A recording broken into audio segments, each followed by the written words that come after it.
Bismillahirrahmanirrahim. Assalamualaikum warahmatullahi wabarakatuh.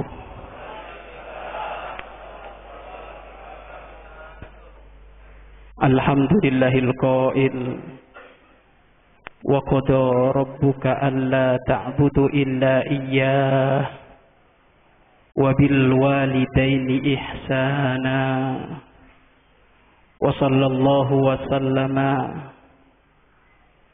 ala rasulil karim al-qail ridallah fi ridal walidain wa suhtullah fi suhtihima wa ala alihi wa ashabihi wa man tabi'ahum bi ihsanin ila yaumiddin. Allahumma ya rabbana kama jama'tana fi hadzal masjid fajma'na yaumal qiyamah fil jannah ma'a habibika sayyidina Muhammad. Allahumma ya rabbana ikdi hajatina wa balligh lana maqasidana ikdi hajatina wa balligh lana maqasidana ikdi hajatina wa balligh lana maqasidana. Allahumma ya rabbana urzuqna at-taubata qabla al-maut wasyahadata 'inda al-maut wal jannata ba'da al-maut. Amma ba'd. Hadirin hadirat, pecinta-pecinta Rasulullah, perindu-perindu Nabi Muhammad sallallahu alaihi wasallam, calon-calon orang yang dimuliakan oleh Allah Subhanahu wa taala. Tidak lupa yang kita muliakan guru kita semuanya, Buya Yahya, yang mudah-mudahan beliau senantiasa dicintai dan dimuliakan oleh Allah Subhanahu wa taala. Tidak lupa beliau segenap jajaran kepengurusan DKM Masjid Al-Muhajirin yang kebetulan malam hari ini kita diizinkan oleh Allah untuk bisa menitih kemuliaan di masjid ini. Mudah-mudahan ini masjid menjadi saksi kemuliaan bagi kita untuk menjadi ahli surga Allah Subhanahu wa taala. Tidak lupa beliau orang tua kita, Bapak DKM Al-Ustaz Ahmad Ibnul Qurdi, yang beliau dalam keadaan masa-masa pemulihan. Mudah-mudahan kehidupan beliau diberkahi oleh Allah. Mudah-mudahan kehidupan beliau dicintai oleh Allah Subhanahu wa taala. Hadirin hadirat yang dirahmati oleh Allah Subhanahu wa taala, berbahagialah Anda semuanya. Jikalau di malam hari ini Anda menjadi hamba-hamba yang tampil beda. Kenapa kami katakan tampil beda? Iya, apa malam Minggu, apa malam Ahad, disitulah bedanya kita dengan mereka-mereka. Apa yang dilakukan oleh anak-anak muda di saat malam Minggu tiba, malam Ahad tiba? Mereka lupa mendekatkan diri kepada Allah. Mereka asik mengatur jadwal, mungkin dengan foya-foya, mabuk-mabukan, melalaikan diri kepada Allah. Akan tetapi Anda yang hadir ke tempat ini, Anda dipilih oleh Allah Subhanahu wa taala. Mudah-mudahan Allah memilih kita bukan hanya semalam ini terus, akan tapi dipilih terus sampai kita menghadap kepada Allah Subhanahu wa taala. Kita ingin meninggal dalam keadaan ngaji seperti ini. Kita ingin mati dalam keadaan duduk di masjid seperti ini. Kami enggak pengen mati lagi malam mingguan. Kami enggak pengen mati dalam keadaan terlalaikan. Kami enggak pengen mati dalam keadaan melanggar Allah Subhanahu wa taala. Akan tapi kita pengen mati seperti ini. Dan orang-orang yang mati seperti ini adalah orang-orang pilihan. Sudah ketentuan dari Allah Subhanahu wa taala. Mudah-mudahan kita termasuk salah satu yang ditentukan oleh Allah untuk meninggal husnul khotimah. Ada hal yang menjadikan orang mati jelek. Banyak sebab menjadikan orang mati jelek. Apa mati jelek itu? Nilai kemuliaan seorang hamba di saat tenggorokan, di saat nyawa ada di tenggorokannya. Disitulah ia akan menjadi hamba yang mulia ataukah hamba yang hina. Kesuksesan seseorang tidak bisa diukur dengan kemegahan pangkat yang ia peroleh. Kemegahan gaji yang ia dapat tidak bisa. Kemegahan rumah yang ia dapat tidak bisa. Betapa banyak orang kafir pangkat nomor 1, kemegahan dunia nomor 1, akan tapi nerakanya paling dalam. Maka tidak bisa menjadi ukuran kesuksesan manusia diukur dari dunia, nggak bisa. Akan tetapi kesuksesan bagi seorang manusia adalah di saat nyawa sudah di tenggorokan kita, mungkinkah saat itu kita ingat Allah dengan mengucapkan kalimat yang agung syahadat, asyhadu an la ilaha illallah wa asyhadu anna Muhammadar Rasulullah. Jika ia mampu sebelum nyawa itu lewat dari tenggorokannya mampu mengucapkan seperti itu, Anda orang yang paling sukses di dunia dan di akhirat. Kenapa? Malaikat penjaga rahmat pemberi nikmat telah menanti Anda. Kenapa? Anda mati dengan sebaik-baiknya kematian, husnul khotimah.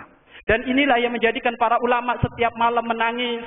Para ulama setiap malam menangis bukan menangisi dunia. Apa urusan dunia kata ulama? Sangat kecil. Akan tetapi yang menjadikan para ulama menangis setiap malam, setiap selesai sholat, hanya satu, mati dalam keadaan iman. Ini loh. Sehingga kami itu masih teringat apa yang disampaikan guru kami kepada kami, Buya Yahya. Syekh, jangan dikira Buya ini orang sukses. Kata beliau, jangan dianggap Buya ini orang sukses.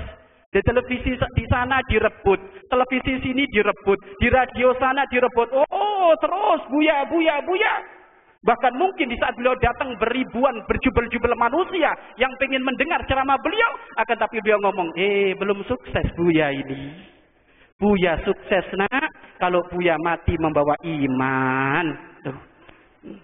Mati membawa iman. Makanya ayo mudah-mudahan kita semuanya meninggal dalam keadaan iman. Husnul khotimah. Ada hal-hal yang menjadikan orang mati jelek. Ada hal-hal yang menjadikan orang mati jelek banyak, di antara beberapa yang banyak menjadikan sebab orang mati jelek. Satu di antaranya yaitu durhaka sama orang tua. Hati-hati.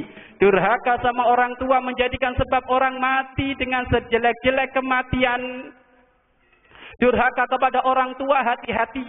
Siapapun Anda yang duduk di tempat ini, Anda pernah punya orang tua. Bagaimana akhlak Anda kepada orang tua? Sesungguhnya kalau orang tidak pernah merenung urusan bakti kepada orang tua, maka dia telah masuk muqaddimah durhaka kepada orang tua.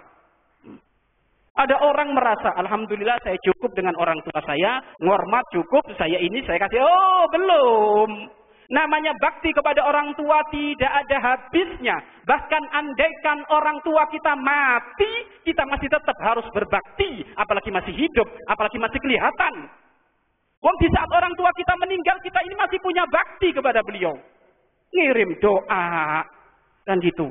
Infak sedekah diniatkan untuk orang yang meninggal, menyambung tali silaturahmi dengan orang-orang yang dicintai beliau. Ini makna silaturahmi atau membahagiakan orang tua di saat orang tua kita sudah meninggal. Lalu bagaimana jika orang tua kita masih ada? Wa qada rabbuka alla ta'budu illa iyyah wa bil walidaini ihsana. Puncaknya ibadah kepada Allah adalah menyembah Allah, tidak menyekutukan dan berbuat baik dengan orang tua. Bagaimana antara ibadah kepada Allah kok digandeng dengan berbakti kepada orang tua? Ini menunjukkan nilai agung tentang berbakti kepada orang tua. Maka sungguh harga mati jika Anda ingin hidup sukses di dunia. Orang tua tolong perhatikan. Orang tua tolong perhatikan. Khususnya adik-adikku, kaulah remaja, kaulah pemuda. Nilai kesuksesanmu kalau engkau perhatian dengan orang tua. Bahkan sampai disebutkan oleh para ulama, semuanya siksaan oleh Allah diakhirkan. Siksaan itu nanti. Neraka itu kan nanti. Neraka itu adalah jeripaya dari amal kejelekan kita di dunia, maka nanti dimasukkan ke neraka itu. Akan tetapi ada spesial khusus siksaan yang bakal dispontankan oleh Allah, diantaranya durhaka kepada orang tua. Kalau durhaka kepada orang tua ini siksaannya langsung seketika. Kalau dia adalah orang konglomerat, andaikan dia orang yang kaya raya, tinggal nunggu waktu beberapa tahun dia akan dihancurkan oleh Allah Subhanahu wa taala. Kenapa? Karena durhaka kepada orang tua. Enggak bakal sukses. Andaikan dia masih kaya raya, dikirim istri kurang ajar. Andaikan istrinya masih baik, dikirim anak lebih parah daripada dia, kurang ajar. Karena janji dari Allah, pokoknya semuanya siksaan akan diakhirkan kecuali durhaka kepada orang tua. Ayo kita tengok bagaimana kehidupan kita dengan orang tua. Ada sebagian hamba Allah mentang-mentang dia sudah berpenghasilan. Orang tuanya Masya Allah sudah mulai tua, renta, kulitnya keriput, tubuhnya mulai membungkuk. Kadang masih kita asal main bentak-bentak, hei itu durhaka. Kadang masih disuruh gendong anak kita. Sampai kapan orang tua kita jadi babo itu? Hah? Sampai kapan orang tua kita jadi babo? Mulai dari kecil sudah nimang kita. Masih gede punya cucu suruh nimang. Sampai kapan? Kalau di dalam Al-Quran disebutkan fala taqul lahuma uffin. Jangan pernah engkau berkata kepada mereka berdua kalimat uff. Uff itu apa? Kalimat yang ringan dalam pelanggaran kepada orang tua. Lalu bagaimana kalau orang-orang tua disuruh terus? Mengucapkan kalimat uff aja nggak boleh. Uff itu apa? Perasaan jenuh, sumpek, bosan karena dipanggil orang tua. Dipanggil lagi, ngapain lagi? Loh, hati-hati. Memang ada sebagian hamba Allah nggak dipilih itu. Kalau ditelepon orang tuanya itu, orang tua kami ditelepon dari kampung itu. Mas, ada telepon dari ibu, ada sudah biarin, paling minta uang lagi. Awas, nunggu hancur itu kalau orang ngomong kayak gitu. Lihat itu. Ditelepon orang tuanya nggak seneng. Sudah biarin, paling nanti minta jatah bulanan. Subhanallah. Kamu nggak bakal jadi orang sukses kayak gini kalau bukan karena orang tuamu. Jangan kamu jadi kacang lupa kulitnya. Itu orang tuamu yang setiap malam nangis kepada Allah. Minta anaknya disukseskan. Giliran orang tua ngadu kok kita malah buta. Hati-hati. Atau mungkin memberi tapi mencibir. Hati-hati. Bahkan ada sebagian hamba Allah itu, orang tua kami, durhaka kepada orang tua itu Bapak Ibu halus. Makanya durhaka kepada orang tua itu macam-macam. Ayo kita evaluasi sudah. Kita evaluasi. Kalau orang tua kita masih ada, subhanallah. Ini jimat, sapu jagat dunia akhirat ini. Seorang alim besar, Habib Salim Asy-Syatiri, beliau berkata, orang-orang yang rindu, pingin kunjung ke para wali.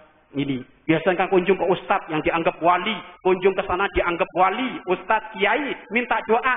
Kamu jangan lupa, rajanya wali itu di rumahmu. Bapak ibumu itu jangan lupa itu rajanya wali itu. Aneh, kunjung ke sana wali ini, waduh wali 9, wali 7, wali 12. Kunjung ke rumahnya, ke rumah kampungnya lupa. Ini musibah ini. Wali yang sesungguhnya itu orang tua kita. Ya? Orang tua kita. Dan ketahuilah, ada seorang hamba mendapatkan predikat lebih baik daripada sebaik-baiknya seseorang setelah para sahabat. Ada seorang pemuda mendapatkan julukan sebaik-baiknya seseorang setelah sahabat. Masa yang paling baik itu generasi para sahabat. Kenapa? Gurunya langsung Nabi Muhammad. Ya kan? Gurunya langsung Nabi Muhammad. Setelah itu, setelah para sahabat, khairut tabi'in, sebaik-baiknya masa setelah sahabat, itu ada seseorang yang bernama Wes Al-Qarani. Ini cerita masyhur, tapi sering diulang-ulang. Kenapa? Biar hati kita mantap, ngormat orang tua, nggak ragu lagi. Wes Al-Qarani itu mendapatkan julukan khairut tabi'in, sebaik-baiknya orang setelah masa para sahabat. Subhanallah, bagaimana beliau bisa mendapatkan titel seperti itu? Ulama memang berbeda pendapat. Ada yang mengatakan Wes Al-Qarani, ada yang mengatakan Imam Hasan Al-Bisri. Tapi Wes Al-Qarani masuk kandidat. Kalau Jamaah Al-Muhajirin masuk tak? Bu, Pak, Jamaah Maulid Keliling Bekasi masuk tak? Gak masuk kita ya. Seperumahan ini aja belum tentu, ya kan? Ini khairut tabi'in, sebaik-baiknya orang setelah masa para sahabat. Siapa? Wes Al-Qarani. Bagaimana beliau bisa mendapatkan titel seperti itu, orang tua kami? Ibadah beliau bagaimana? Disebutkan Wes Al-Qarani itu hidup semasa dengan Nabi Muhammad. Wes Al-Qarani hidup semasa dengan Nabi Muhammad. Nabi Muhammad hidup di Madinah, Wes Al-Qarani di Yaman. Dalam riwayat Rasulullah hidup di Mekah, Wes Al-Qarani di Yaman. Padahal Yaman Mekah itu kalau naik bis itu perkiraan 10 jam, 8 jam. Kan gitu. Sehingga kok bisa Wes Al-Qarani yang hidupnya semasa dengan Rasulullah mendapatkan titel sebaik-baiknya seseorang setelah para sahabat. Dan Wes Al-Qarani tidak dikatakan sahabat.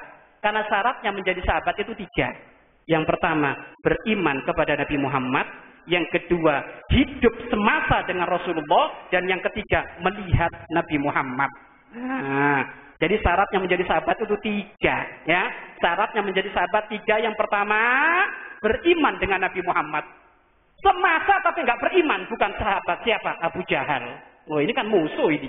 Abu Jahal. Dia hidup semasa dengan Rasulullah. Setiap hari melihat Nabi Muhammad. Tapi nggak dikatakan sahabat. Kenapa?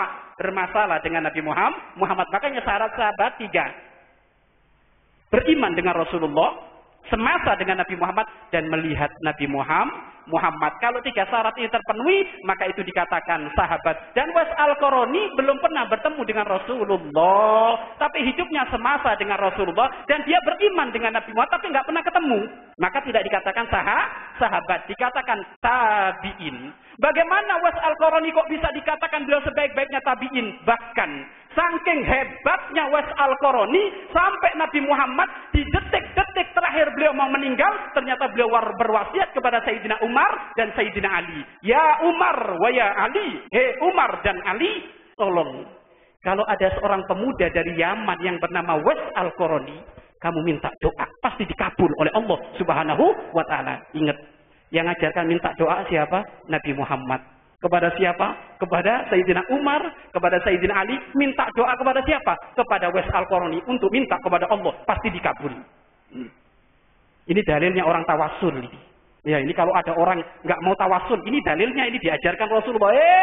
Umar, Ali, minta doa kamu ke Uwais Al-Qarani. Apapun akan dikabulkan oleh Allah Subhanahu wa Ta'ala. Itu yang pertama. Yang kedua, wahai Umar, wahai Ali, tolong titipkan salamku kepada dia. Aku rindu kepada dia. Subhanallah. Gak pernah ketemu Nabi Muhammad, tapi Nabi Muhammad kangen. Apa ini yang menjadikan sebab beliau seperti itu? Gak pernah ketemu Rasulullah. Perjalanan 10 jam. 10 jam ini berapa ribu mil itu? Iya kan? 10 jam, tapi Rasulullah ngerti. Rasulullah kenal. Sampai Rasulullah titip salam. Aku salam ke Uwais Al-Qarani dan dikatakan aku kangen sama dia. Akhirnya benar 1 tahun di saat Sayyidina Umar menjadi khalifah. Ada rombongan dari kota Yaman. Maka saat itu dihadang oleh khalifah. Hei rombongan dari kota Yaman. Tolong sebelum kamu haji kamu mampir ke rumahku dulu. Kamu akan aku jamu. Akan aku hormat. Dan aku akan bertanya salah satu di antara kamu. Adakah yang bernama ini? Ternyata tahun pertama nggak ada, tahun kedua pun nggak ada, tahun ketiga pun nggak ada. Akhirnya tahun keempat baru saat itu, hei penduduk kota Yaman, engkau telah melakukan perjalanan jauh dari Yaman untuk haji. Saya mau bertanya, berapa rombongan kamu? Ada sekian rombongan. Adakah yang bernama ini? Tidak ada, wahai Umar. Nggak ada, wahai Umar. Masa? Apakah ada rombongan yang belum masuk ke rumahku ini? Oh ada, wahai Umar. Tapi dia setengah gila. Subhanallah, setengah gila. Loh, setengah gila, iya. Dia itu berangkat haji, nggak punya uang dari orang melarat, sehingga dia itu menawarkan diri, aku mau berangkat haji, tapi dengan syarat aku pengen ngembala onta-ontamu, sehingga aku nggak perlu nebeng kepada kamu, engkau bayar aku dengan aku bekerja merawat onta-ontamu. Jadi dia berangkat ke haji itu melalui pekerjaan apa? Merawat onta-ontanya orang yang berangkat haji. Ada di sana, tapi itu orangnya agak gila, wahai Umar. Siapa namanya? Uwais Al-Qarani. Subhanallah, kaget Sayyidina Umar. Ingat, bagaimana Uwais Al-Qarani terkenal di kalangan manusia? Apa? Orang gila. Paham? Orang gila. Ada Umar, orang gila di sana. Subhanallah. Makanya mohon maaf Bapak Ibu, yang gila menurut manusia belum tentu gila menurut Allah. Jangan pernah memandang manusia dengan fisik. Jangan pernah memandang manusia dengan jabatan. Nih, orang sekampung sudah ngomong dia gila. Akan tapi Nabi Muhammad nitip salam. Bagaimana orang gila dititipin salam oleh Rasulullah? Orang paling mulia itu. Ini, Uwais Al-Qarani ini. Baik, akhirnya Sayyidina Umar saat itu nyamper saat itu kepada Uwais Al-Qarani mengucapkan salam, Assalamualaikum. Tiba-tiba Uwais Al-Qarani menjawab, Waalaikumsalam ya Umar wa ya Ali. Kata Sayyidina Umar, Sayyidina Ali, orang gila ini kok bisa jawab salam? Ini bukan orang gila. Sehingga saat itu apa yang dilakukan oleh Sayyidina Umar, Sayyidina Ali saat itu. Wahai Uwais Al-Qarani, tolong doain aku. Mudah-mudahan dosaku diampuni oleh Allah. Dan mudah-mudahan aku diangkat menjadi ahli surga. Kata Sayyidina Umar dan kata Sayyidina Ali. Maka Uwais Al-Qarani pun tidak mau, wahai Umar, wahai Ali, doamu yang lebih mustajab, engkau lebih dekat dengan Rasulullah. Tidak, wahai Uwais Al-Qarani, aku dititipin pesan oleh Rasulullah untuk minta doa kepadamu. Tolong angkat doa, angkat tangan, berdoa kepada Allah. Maka beliau angkat tangan tinggi-tinggi, mendoakan Sayyidina Umar dan mendoakan Sayyidina Ali karramallahu wajhah. Setelah itu orang tua kami, setelah mengangkat tangan tinggi-tinggi berdoa selesai, maka beliau pun Sayyidina Umar, Sayyidina Ali menyampaikan pesan Rasulullah. Uwais Al-Qarani, aku bertahun-tahun mencari kamu. Ini sudah tahun keempat. Bertahun-tahun aku mencari kamu dan ini sudah tahun keempat, wahai Uwais Al-Qarani. Kenapa engkau mencari aku? Pertama, aku minta doa karena Rasulullah. Yang kedua, wahai Uwais Al-Qarani, mohon maaf orang tua kami, kalau secara hitung-hitungan, lebih hebat Sayyidina Umar, Sayyidina Ali, apa Uwais Al-Qarani? Ayo. Siapa nggak tahu Sayyidina Umar? Kadairus sahabat. Pembesar-pembesar sahabat Sayyidina Umar, pembesar-pembesar sahabat Sayyidina Ali. Tapi kenapa suruh minta doa kepada Uwais Al-Qarani? Ini ngajarkan apa? Sekali-kali kiai sepuh itu minta doa sama ustadz yang muda. Jangan kiai sepuh tok suruh doa gitu loh. Ini tawaduk. Diajarkan oleh Rasulullah. Sisi lain juga sama. Ustadz yang muda minta doa kepada ustadz yang sepuh. Jadi enak, akur. Karena mohon maaf, ini banyak ustadz rebutan majelis. Ada ustadz rebutan masjid, DKM rebutan masjid. Waduh, subhanallah.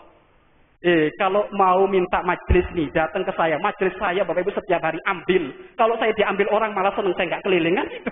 Kok ada ustadz berantem gara-gara majelis ini, gimana ini? Kalau ustadz itu datang, ustadz satunya nggak datang. Kalau Pak DKM itu datang, DKM yang lama nggak datang. Subhanallah, hancur ini masjid kalau kayak gini. Tapi insya Allah nggak ada di sini. Itu mah cerita lalu di Jawa Timur. Kalau di sini mah akur semuanya, insya Allah ya. Baik semuanya, baik. Akhirnya orang tua kami, apa pesan yang kedua? Pesan yang kedua, dengarkan wahai Uwais Al-Qarani, Rasulullah titip salam kepadamu. Mendengar kalimat salam seperti itu, tiba-tiba Uwais Al-Qarani matanya memerah. Lalu ia mencucurkan air mata. Benar, Rasulullah titip salam, assalamu alaika ya Rasulullah, alaika wa alaihissalam. Kesejahteraan bagimu wahai Umar, Ali, dan kesejahteraan bagi Rasulullah sallallahu alaihi wasallam. Menjawab, beliau menangis saat Uwais Al-Qarani. Rasulullah rindu kepadamu wahai Uwais Al-Qarani, tambah menangis saat Uwais Al-Qarani. Subhanallah, orang soleh itu kayak gitu, kalau ketemu itu saling kangen nangis, itu tanda orang soleh ya. Jadi kalau ketemu dengan teman yang lainnya, jamaah sana, jamaah sini, ngangenin. Kenapa? Karena semuanya adalah orang-orang soleh, bertemu di majelis Allah, bertemu karena Nabi Muhammad, bertemu karena solawat. Maka ini adalah menjadikan hati tentram. Akhirnya saat itu Sayyidina Umar berkata, Uwais Al-Qarani, apakah kamu tidak rindu kepada Nabi Muhammad? Padahal engkau kan hidup semasa dengan Rasulullah. Yaman sama Mekah kan deket.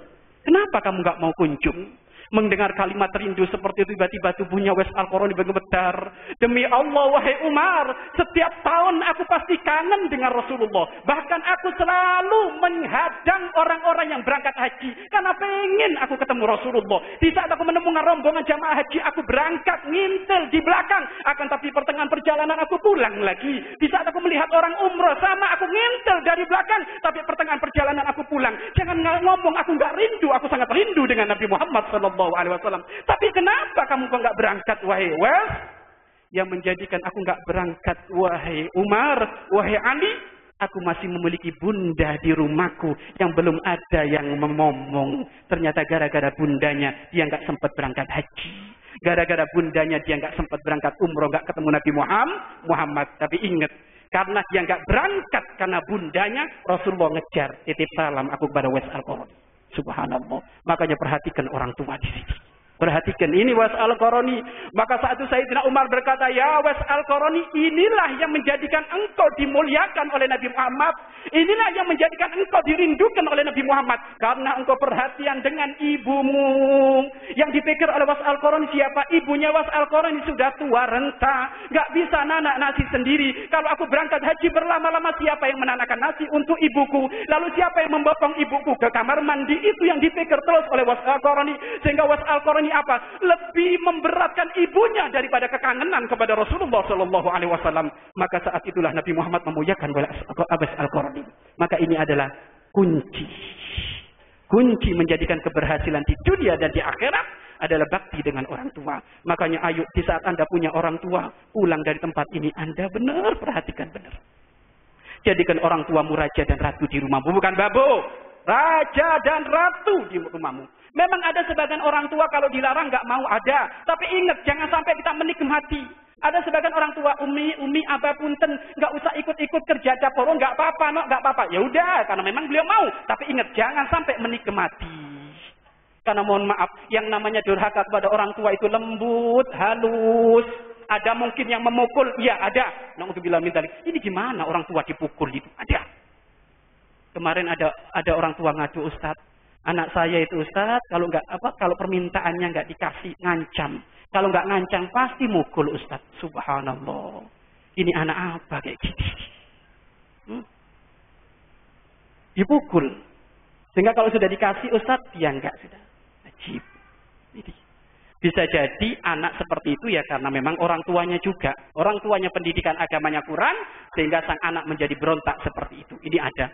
Ada lagi orang tua kami, ternyata durhaka kepada orang tua itu lembut. Lembut sekali. Lembut itu gimana?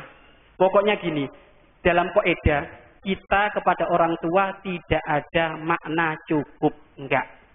Kepada orang tua selama-lamanya kita harus mengabdi, kita harus berbakti. Dan ingat, berbakti kepada orang tua tidak ada hubungannya dengan materi. Awas, siapa yang mengatakan harus dengan materi? Siapa yang mengatakan harus materi? Kadang orang tua itu manggil kamu ke kampung, bukan karena pingin uangmu, bukan. Tapi apa? Karena pingin, kangen dibikinkan kopi oleh kamu. Itu bukan karena materi itu. Karena mohon maaf, sebagian orang, kalau sudah dipenuhin ininya, wah ini sudah cukup. Awas, bukan. Dan betapa banyak orang yang bermateri malah kurang ajar dengan orang tuanya. Bagaimana? Orang tuanya ditaruh di panti jompo. Oh, ini kurang ajarnya anak itu. Kenapa? Saya kan sibuk saya. Saya ini kan direktur atau apa kan gitu. Jadi pulangnya malam nggak sempet ngerawat orang tua. Ya sudahlah, mending ditaruh di panti jompo. Panti jompo kan ada pengurusnya. Kita tinggal ngasih 1 bulan sekali atau mungkin ngasih 1 tahun sekali. Oh, awas. Ini durhaka ini kepada orang tua. Bagaimana nggak durhaka? Dia ngenes. Setiap saat dia ingin main dengan cucunya nggak bisa. Bahkan mohon maaf orang tua kami, ada sebagian orang tua itu, sebagian anak keterlaluan sekali, jadi datangnya jenguk setahun sekali. Itu pun kadang datang. Kalau nggak datang ya datang parselnya tok. Subhanallah. Apa ini nggak kurang ajar sama orang tua? Jangan naruh orang tua ke panti jompo. Mohon maaf Bapak Ibu di saat kecil rewel, pernahkah Bapak Ibu dititipin ke yayasan? Nggak pernah. Tapi kenapa di saat orang tua kita tua kok ditaruh di yayasan? Mana bakti kita ini? Aduh capek Ustaz. Ibu itu Masya Allah Ustaz, kalau tua itu Ustaz ngompol sana ngompol sini. Kamu di saat kecil itu Bapak Ibu ngompol gimana kamu itu? Karena mohon maaf, yang namanya orang tua itu, orang tua kami, kalau orang tua itu sudah sepuh, 60-70 tahun ke atas, itu akhlaknya kayak anak kecil. Tidur susah, kadang minta di depan, kadang minta di tengah, kadang minta di dapur, ujung-ujungnya tidur di teras. Karena beliau namanya orang sudah sepuh, kayak anak kecil. Tapi Anda yang sabar. Masih ingat ke Anda di saat rewel gimana? Sesaat Anda diayun oleh ibu Anda di teras depan, sesaat di kamar depan, sesaat di dapur, nggak rewel. Tapi kenapa di saat orang tua kita sepuh kita kok rewel? Na'udzubillah min dzalik, kalau rewel berarti kita dijadikan oleh Allah memang orang yang jelek, biar masuk neraka itu. Pokoknya Bapak Ibu, kalau ada orang tua yang sepuh itu jimat Anda itu. Sapu jagat dunia akhirat itu. Sampai Nabi Muhammad SAW di saat beliau ceramah tiba-tiba berkata amin, amin, amin. Para pendengar kaget, ya Rasulullah, kenapa kamu tadi di saat pertengahan ceramah kok engkau berkata amin, amin? Emangnya ada apa ya Rasulullah? Malaikat Jibril datang. Ada apa ya Rasulullah? Malaikat Jibril mendoakan 3 orang dengan kecelakaan. Mereka didoakan 3 orang untuk menjadi ahli neraka dan aku suruh ngaminin. Anda tahu yang berdoa siapa? Malaikat Jibril, orang yang paling dekat dengan Allah. Yang ngamini siapa? Nabi Muhammad yang paling dicintai oleh Allah. Doanya pasti mustajab.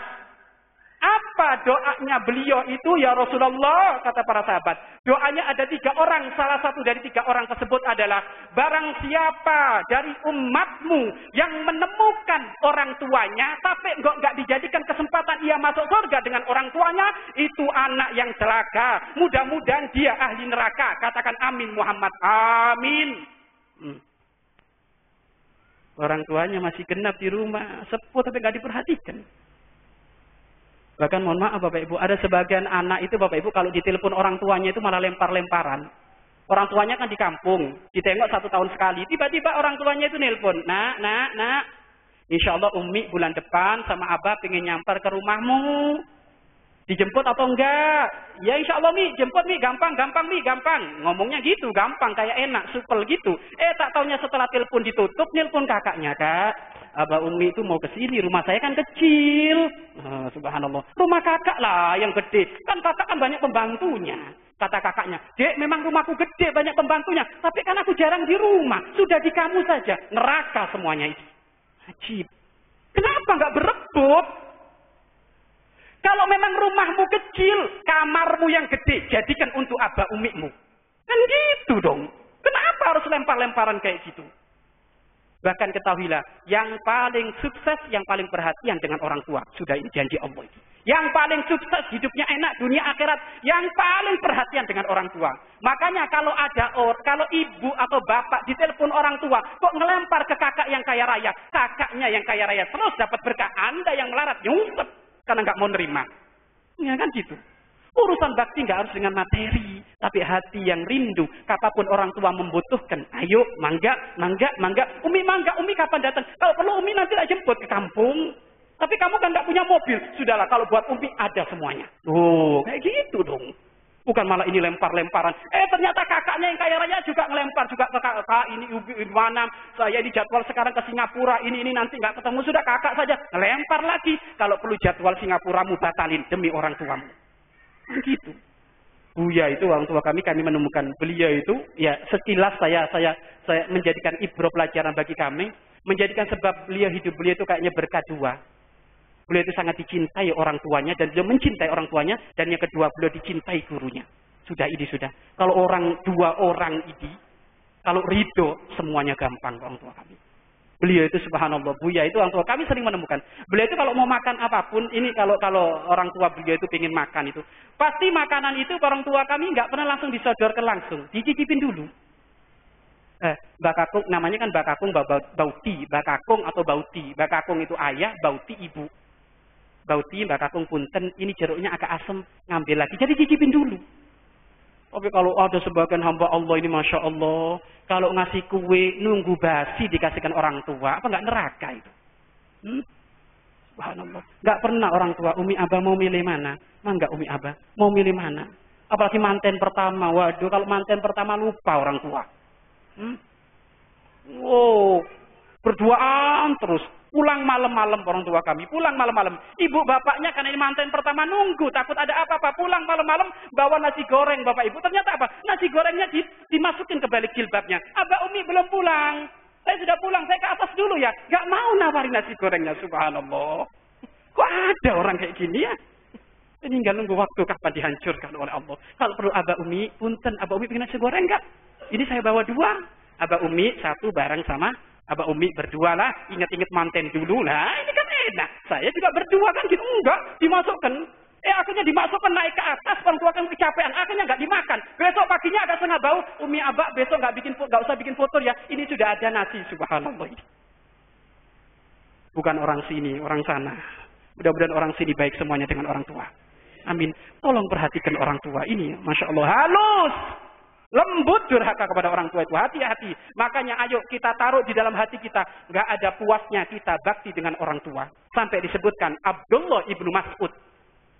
Abdullah ibnu Mas'ud pernah menemukan seseorang pemuda yang menggendong ibunya mulai dari kota Yaman ke kota Mekah. Kemudian sudah ditawafkan 7 kali. Sudah mendapatkan umroh berapa kali dan haji berapa kali dengan dalam keadaan digendong oleh sang anak tersebut. Lalu saat itu ketemu dengan Abdullah ibnu Mas'ud. Wahai Abdullah ibnu Umar. Dalam riwayat Abdullah ibnu Umar, dalam riwayat Abdullah ibnu Mas'ud. Wahai Abdullah ibnu Mas'ud. Nih, aku gendong ibuku mulai dari kota Yaman ke Mekah. Yang perjalanan naik bis 10 jam itu digendong sama beliau, ibunya. Dan aku sudah menawafkan ibuku dan sudah dapat umroh berapa kali. Kira-kira jika ini pekerjaanku dipakai untuk membalas budi ibuku bagaimana? Apakah sudah cukup? Apa jawaban Abdullah ibnu Mas'ud? Demi Allah, 70 kali lipat perjalananmu mau dari ke kota Yaman sampai ke kota Mekah. Dan sudah kamu tawafkan berkali-kali. Tidak bisa membandingi satu helaian nafas yang ibumu menarik di saat merasakan sakit di dalam melahirkanmu. Subhanallah, satu nafas gak bisa. Satu nafas nggak bisa. Gimana kalau ibu di saat melahirkan satu nafas tok 70 kali nggak bisa. Ayo. Ini Masya Allah sudah ngasih satu rumah saja. Setiap bulan sudah dijatah, subhanallah, kayak orang apa gitu. Ini loh 70 kali nggak bisa. Makanya nggak ada puasnya kita memperhatikan orang tua sampai kita meninggal. Yang merasa puas memperhatikan orang tua, maka dia masuk durhaka secara lembut, perasaan gede sudah memperhatikan orang tua. Makanya ayo kita merenung, pulang perhatikan orang tua. Yang suka bikin jengkel kepada orang tua, ayo jika orang tuamu masih ada, sungkem kamu nangis. Memang sungkem nggak ada riwayat, sungkeman nggak ada orang tua kami. Mencium kaki ibu memang tidak ada riwayat. Rasulullah tidak pernah mencium kaki ibu. Itu hanya makna penghormatan. Jangan sampai kita mencium kaki ibu tapi ternyata peraturannya dilanggar. Ya percuma ini. Maknanya apa? Mencium kaki ibu ini makna penghormatan yang sangat. Untuk apa? Patuh memperhatikan seumur hidupnya ibu kita. Bahkan nanti di saat meninggal, ibu kita perhatikan. Ayo kita pulang. Kalau masih ada orang tua kita sudah. Perhatikan orang tua. Sudah Bapak Ibu, nggak usah macam-macam. Pengen usaha sukses, ini orang tua ini sudah. Pengen rumah tanggamu enak lancar, orang tua sudah. Ternyata disebutkan banyak rumah tangga berantakan sebabnya satu. Karena durhaka sama orang tua. Di saat menikah, orang tua sudah ngomong, nak jangan sama dia. Tetap masa menikah. Akhirnya 1 bulan ditempelengin sama suaminya. Kenapa? Kurang ajar sama orang tua. Sudah, kalau orang tua itu ngomong jangan sudah. Percaya sudah. Karena orang tua itu melarang untuk kebaikan kita. Gak ada orang tua melarang untuk tidak kebaikan kita. Mungkin ada orang tua yang sepuh, mungkin cara akalnya, pandangnya mungkin kurang terbuka atau apa, itu urusan orang tua. Tapi kamu sebagai anak tetap harus hormat orang tua. Jangan pernah membentak orang tuamu, walaupun orang tuamu salah. Yang pernah bentak, ayo minta maaf. Yang pernah nyuruh-nyuruh. Kita sering, Umi Abah punten ambilkan air. Subhanallah. Umi Abah minta ambilkan air, aji. Umi Abah punten ini mau makan malam nggak ada dadarnya, ini telur dadarnya, subhanallah, ibunya lagi. Aji. Kenapa? Karena dia merasa yang beli telur kerat-keratan kan gitu, yang beli kulkas, iya kan, jadi ibunya kayak babu terus. Makanya tolong perhatian, jangan. Kalau ibu mau menghormat kita, sok nggak apa-apa, tapi jangan sampai kita menikmati. Makanya ayo orang tua kami pulang dari tempat ini diperhatikan orang tua kita. Andaikan orang tua kita sudah meninggal kok kita nggak sempat berbakti. Orang berbakti dengan orang tua yang sudah meninggal 3 hal. Yang pertama, jangan pernah doa kecuali doakan orang tuamu. Unik, ajib. Kalau ada anak setelah selesai sholat doa kok lupa nggak doain orang tua. Ini pikirannya gimana ini anak ini?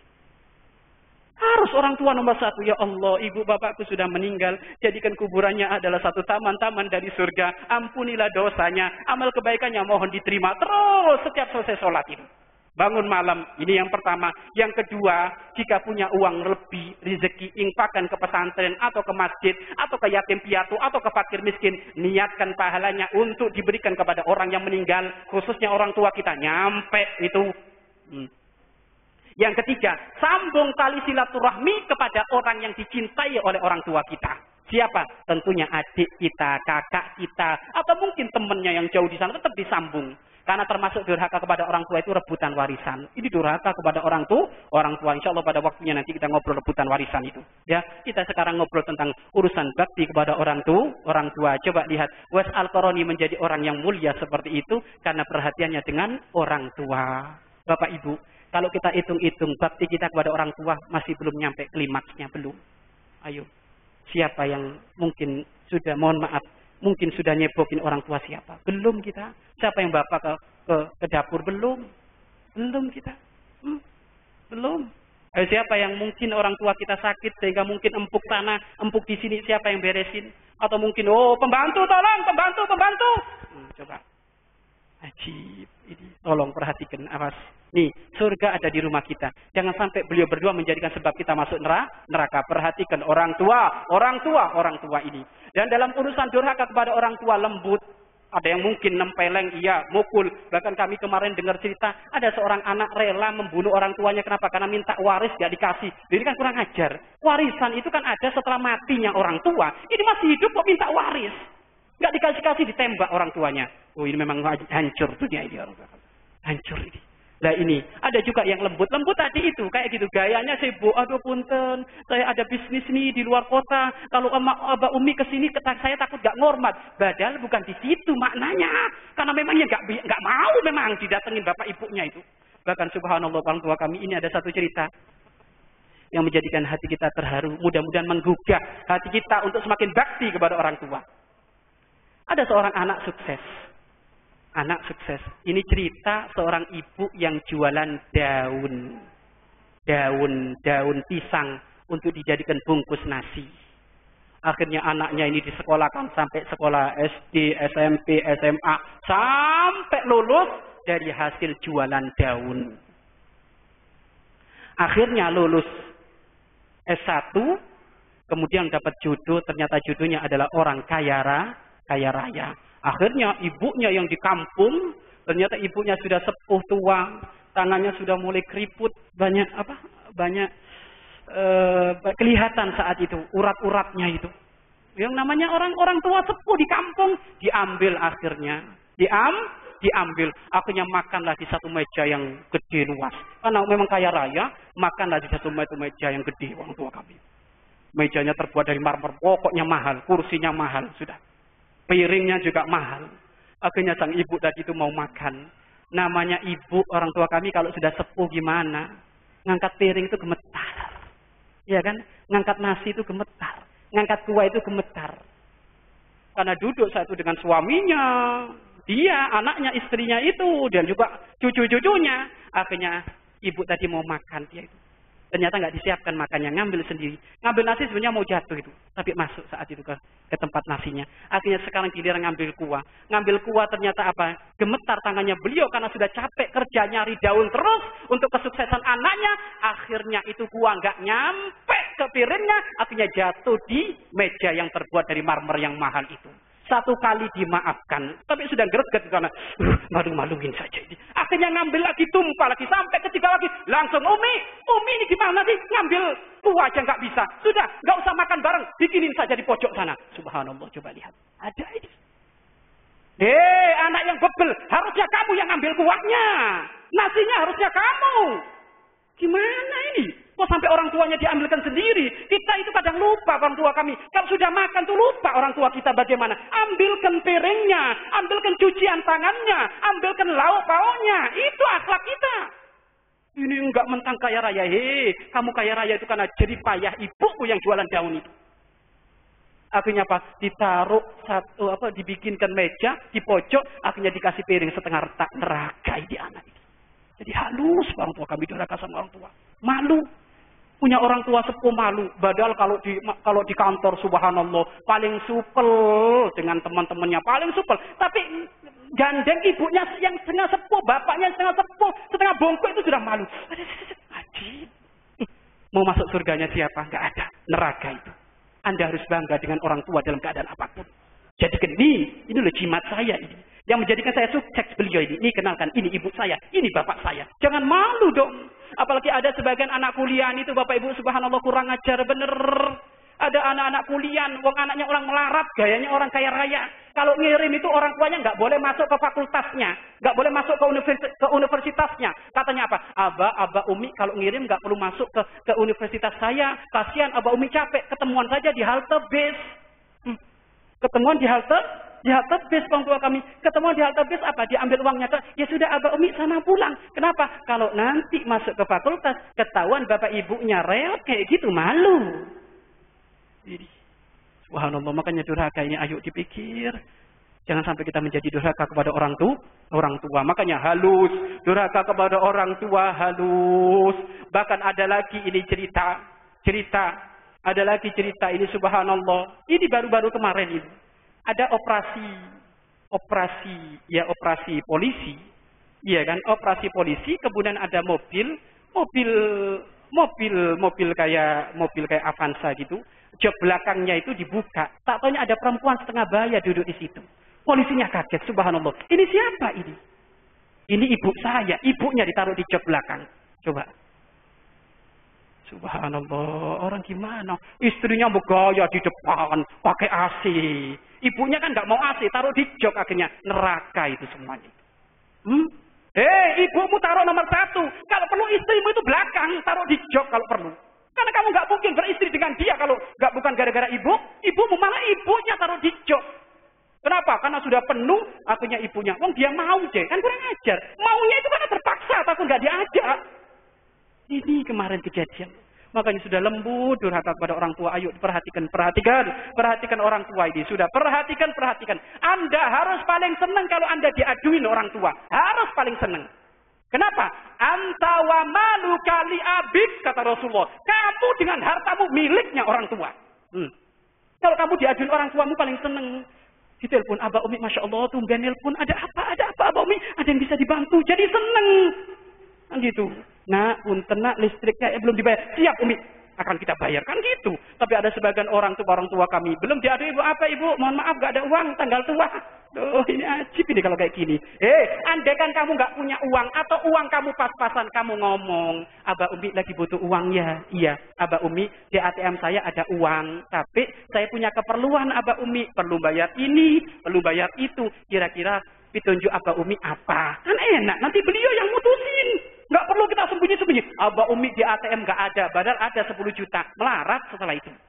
Bohong dosa. Kalau dibohongi orang tua, dosa di atas dosa. Sudah itu. Bohong sama orang dosa, cukup bagi dia masuk neraka. Kalau dia bohongin orang. Lalu kalau orang tua dibohongi, neraka di atas neraka. Paling dalam itu nerakanya. Makanya kalau kita nggak bisa memberi, kalau memang kita lagi kepepet, katakan dengan sejujurnya, Abah Umi lagi butuh ini, dan kami pun butuh ini. Ada uang sekian, ayo mana yang didahulukan? Abah Umi nanti mikir nanti. Ya udah nak, keperluanmu dulu kan, Abah Umi nanti nyusul. Paling gitu. Karena hakikatnya beliau-beliau itu sebenarnya malu minta ke kita. Malu. Ada sebagian orang tua itu ifah.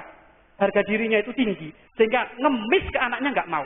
Padahal kalau minta aja pasti dikasih. Tapi nggak mau, harga diri ada. Sehingga apa? Mending saya puasa daripada saya minta ke anak saya. Ada orang tua kayak gitu. Tapi sisi lain, anak kamu yang ngerti dong. Kalau menemukan orang tua kayak gitu, itu wali. Bener itu. Nggak mau minta-minta sama anaknya. Jangankan ke orang lain sama anaknya aja nggak minta. Ini orang tua hebat. Tapi sisi lain kita harus lebih perhatian. Pokoknya sudah orang tua diperhatikan. Sampai ada satu cerita yang sering diceritakan oleh guru kami ini.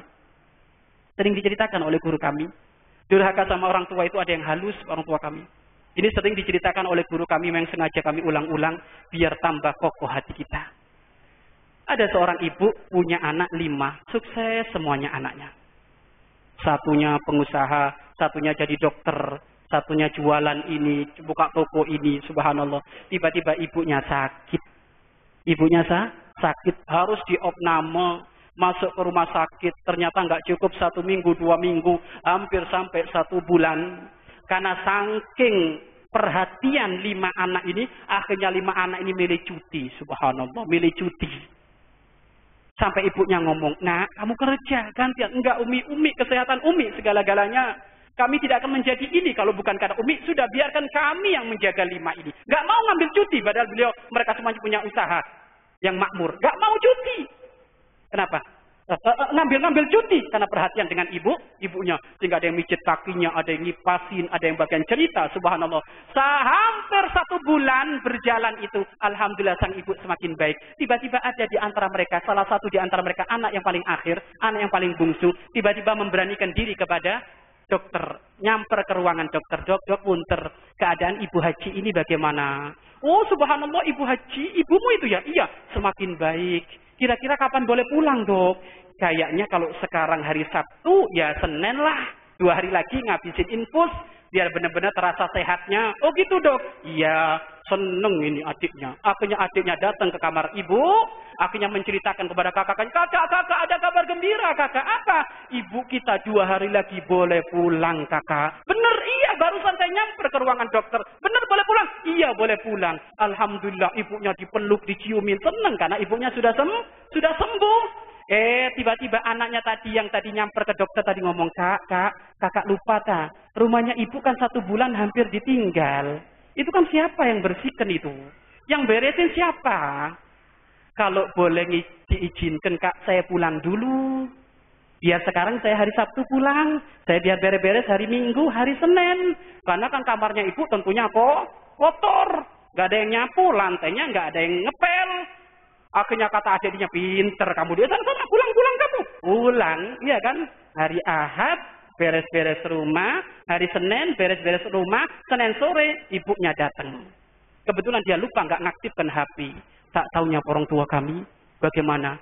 Ibunya datang ternyata dibawa dengan mobil ambulan. Dibawa dengan mobil ambulan itu, sang anak ketakutan itu. Kenapa dengan ibu? Kenapa dengan Umi? Kenapa kok pakai mobil ambulan? Padahal mobilnya kakak banyak. Kenapa pakai mobil ambulan? Semakin ketakutan itu mobil ambulan semakin mendekat ke rumahnya sang ibu. Akhirnya di saat itu pintu ambulan dibuka. Ternyata alhamdulillah yang pertama kali keluar ternyata ibunya. Subhanallah. Alhamdulillah. Kakak ini bikin kaget saja. Dikira ada apa-apa dengan ibu. Tak taunya ibunya keluar sehat. Kemudian kakaknya. Akhirnya beliau nyamper itu yang akhirnya tadi peluk ibunya. Kenapa sih kak kok ngaget-ngagetin? Kok pakai mobil ambulan nggak pakai mobil pribadi kakak? Kalau pakai mobil pribadi nggak bisa nampung semuanya. Kalau mobil ambulan kan nampung semuanya, kata kakaknya. Akhirnya senang. Akhirnya dibuka pintu rumah ibunya. Alhamdulillah bersih. Ini ibu sudah dibersihkan, kakak sudah dibersihkan. Ini semuanya sudah dibersihkan. Akhirnya ibu senang melihat rumahnya yang bersih. Ini secara zahir kayaknya bakti kepada orang tua. Tapi yang tahu bakti adalah Allah. Kenapa dia milih pulang duluan, Bu, Pak? Kenapa dia milih membersihkan rumah? Karena dia menghindar agar supaya tidak dimintain sumbangan untuk mengeluarkan ibunya dari rumah sakit. Kenapa? Ini Senin pagi pasti kakak ngajak hitung-hitungan ini. Ini kan kamarnya VIP. Iya kan? Bisa jadi sehari mungkin kelihatan 2 juta. Kalau 1 bulan sudah berapa ini? Jadi apa? Milih saya pulang dulu. Durhaka, masuk neraka itu orang tua kami. Ibu kita, kalau kita sakit ibu nggak mikir ada berapa uang di kantongnya, nggak mikir. Emasnya mungkin jual kalau kita sakit. Tapi kenapa kalau ibu kita sakit kita masih hitung-hitungan? Bahkan kalau disodorin resep obat itu buta. Ajib ini. Gimana kok orang kayak gini apa? Tebusannya mahal ini. Neraka orang kayak gini. Hati-hati Bapak Ibu, ayo mikir semuanya sudah. Mikir semuanya. Ada mungkin di antara kita yang seperti itu. Jadi memang menghindar, nggak mau. Aduh, gimana ini gimana? Harusnya Anda kalau nggak punya uang, Anda ngomong dari awal, Kak, punten kakak. Anda semuanya kan orang yang mampu. Kalau saya kak, mungkin saya nyumbang tenaga kak, Sudahlah saya biar ngerawat ibu, kakak kerja nggak apa-apa. Jadi dari awal tuh ngomong, bukan menghindar seperti itu, ya kan? Coba lihat, dia milih ngepel hanya menghindar dari dimintai sumbangan. Durhaka kepada orang tua, hati-hati. Dan lagi yang menjadikan sebab orang durhaka kepada orang tua, kadang pasangan. Anda tahu Alqamah? Siapa Alqamah?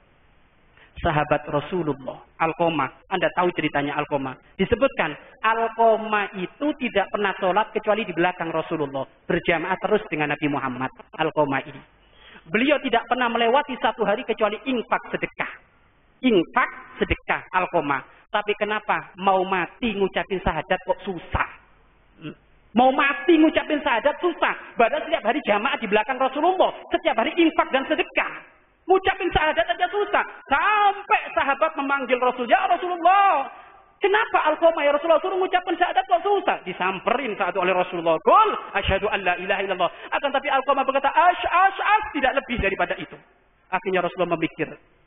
Aina walidu? Mana kedua orang tuanya? Abahnya meninggal ya Rasulullah. Ibunya mana? Ibunya ada ya Rasulullah. Di mana ibunya? Ibunya pergi ya Rasulullah. Lagi marah sama Alqamah. Oh, pantes. Ini yang menjadikan Alqamah susah saat itu. Mengucapkan syahadat di saat mau syakaratul maut.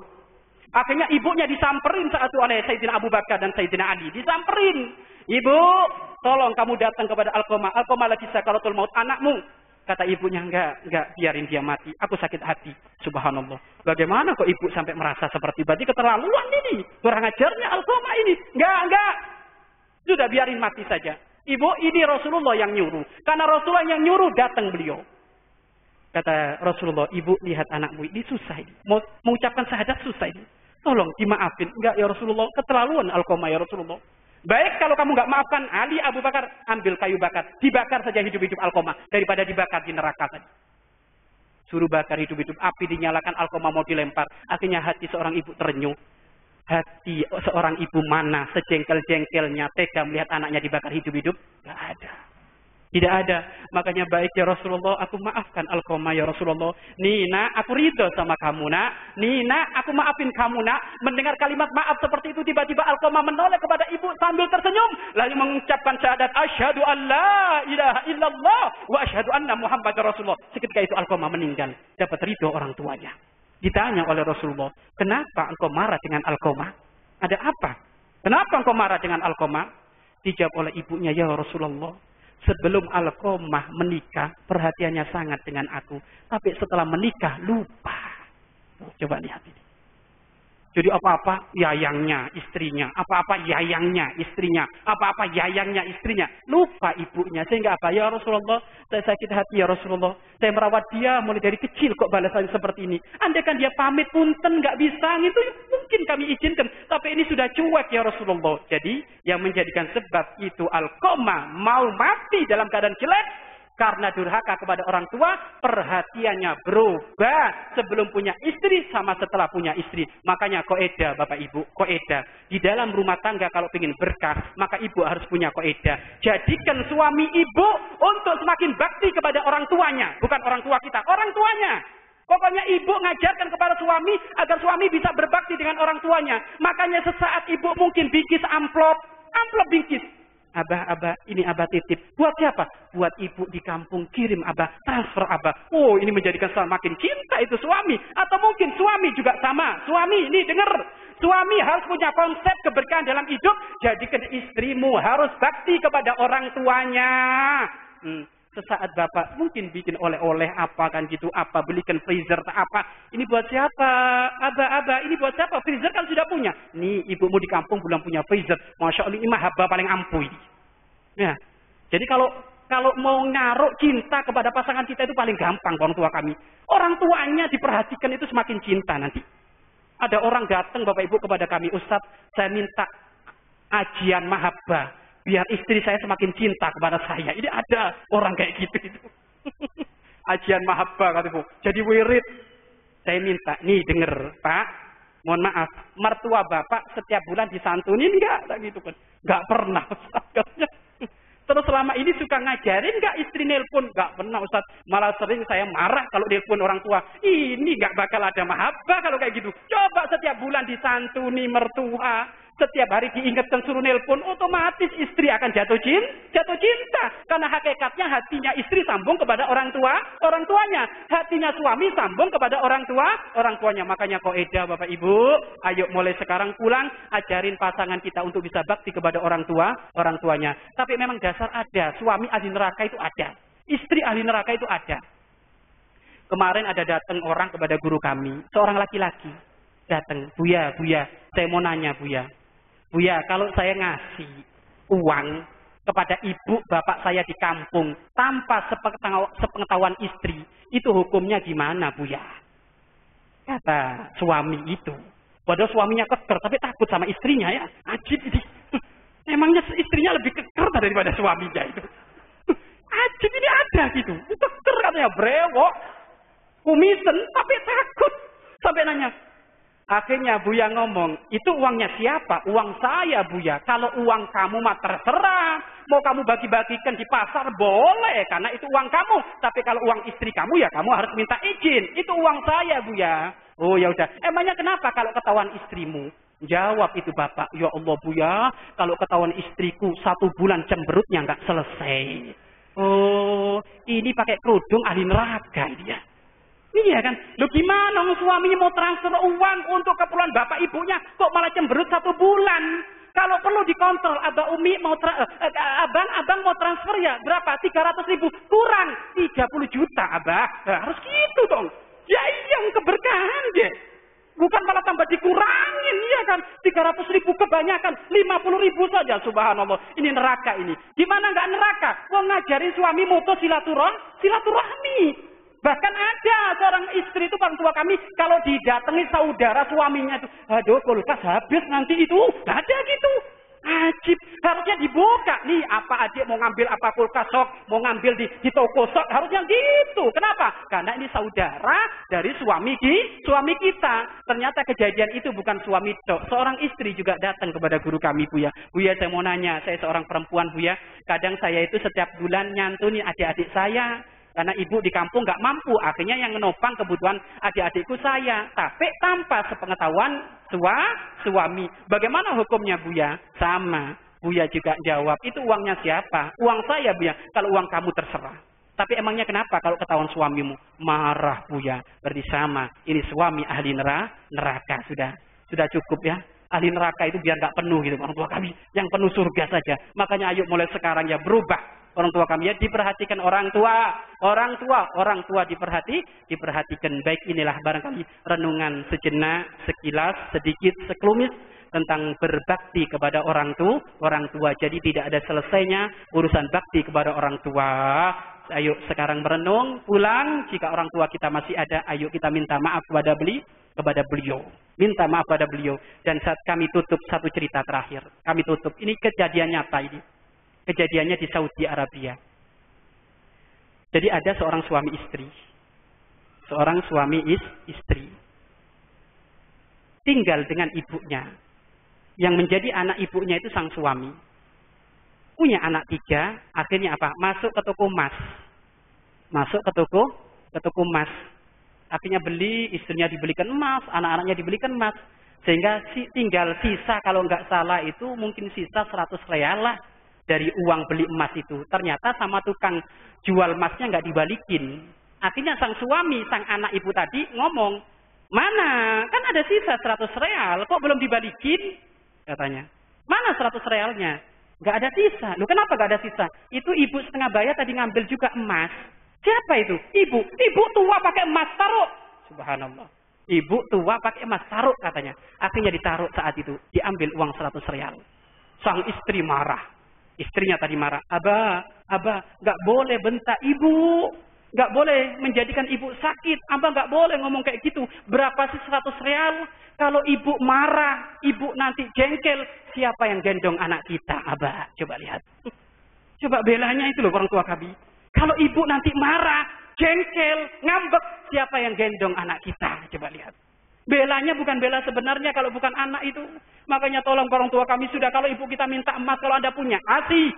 Kan gitu. Loh ini saking pengennya punya emas, akhirnya dibentak suruh kebalikan. Tak taunya istrinya kayaknya bela, tak taunya ujung-ujungnya mentung ya kan. Bukan bela, mentung itu. Bang jangan kayak gitu. Nanti yang gendong anak kita berapa? Ini 3 anak loh bang. Coba gitu kan. Dia megaya pakai lipstik terus kan gitu. Pakai main remote terus istrinya. Yang gendong kanan kiri adalah ibunya, mertuanya. Hati-hati neraka semuanya kalau kayak gitu ya. Makanya ayo pulang kita perhatikan orang tua. Wallahu a'lam bissawab. Barangkali masih ada waktu, mangga dilanjut dengan tanya jawab. Akan kami jawab jika kami bisa menjawab. Jika kami tidak bisa menjawab, akan kami tanyakan kepada guru kami. Wallahu a'lam bissawab. Alhamdulillah, syukran katsiran telah mengingatkan kita semua untuk senantiasa berbakti kepada kedua orang tua. Para bapak, ibu, jamaah sekalian, sudahkah kita mengucapkan maaf kepada kedua orang tua kita? Sudahkah kita mengucapkan sayang kepada kedua orang tua kita? Mungkin inilah yang perlu kita renungi. Marilah sepulang kita di sini, mari kita sungkem kepada kedua orang tua kita yang masih ada, yang sudah tidak ada kita doakan mudah-mudahan diridhoi oleh Allah Subhanahu wa taala. Amin ya Allah ya rabbal alamin. Bapak Ibu sekalian, ada waktu beberapa menit untuk tanya jawab. Kami mulai dari bapak-bapak, apa ada yang mau ditanyakan? Satu orang, silakan. Ya, ke depan Pak, ke depan.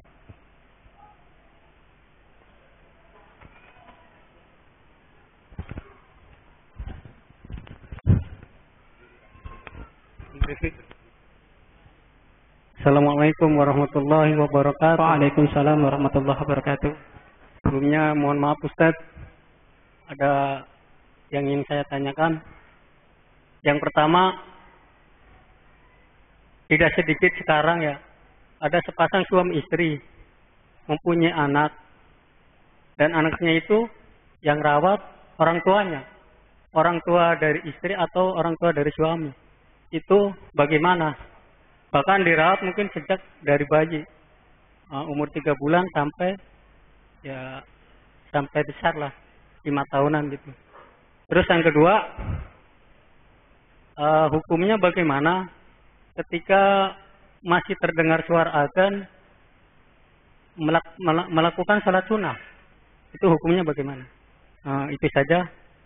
Wassalamualaikum warahmatullahi wabarakatuh. Waalaikumsalam warahmatullahi wabarakatuh. Ibu-ibu ada? Enggak. Ibu-ibu.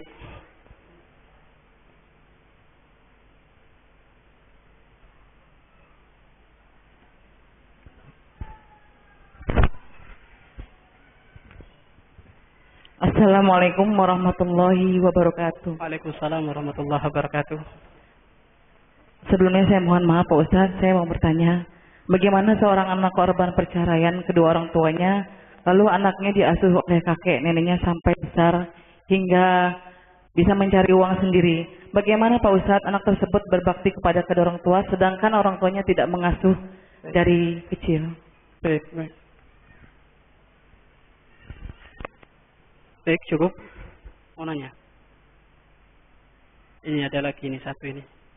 Enggak.